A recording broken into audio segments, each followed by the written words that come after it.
നെൽവയൽ തണ്ണീർത്തട സംരക്ഷണ നിയമം കർശനമായി നടപ്പാക്കണമെന്നും നികത്തൽ കർശനമായി തടയണമെന്നും KSKTU സംസ്ഥാന സമ്മേളനം. പുതിയ ഭാരവാഹികളെ തെരഞ്ഞെടുത്ത സമ്മേളനം ഇന്ന് സമാപിക്കും.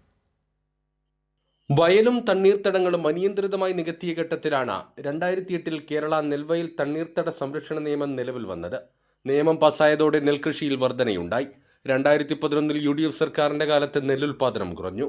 നിയമം ലംഘിക്കുന്ന പ്രവൃത്തികൾ ചില പ്രദേശങ്ങളിൽ തുടരുകയാണ്. ഒരു വിഭാഗം ഉദ്യോഗസ്ഥർ ഇതിന് കൂട്ടുനിൽക്കുന്നു. സംസ്ഥാന സർക്കാർ കൃഷിക്ക് എല്ലാ സഹായവും നൽകുന്ന സന്ദർഭത്തിൽ അതിനെ അട്ടിമറിക്കാൻ ഒരു ശക്തിയെയും അനുവദിക്കില്ലെന്നും നിയമം ലംഘിച്ചുള്ള നികത്തൽ തടയണമെന്നും KSKTU സംസ്ഥാന സമ്മേളനം പ്രമേയത്തിലൂടെ ആവശ്യപ്പെട്ടു.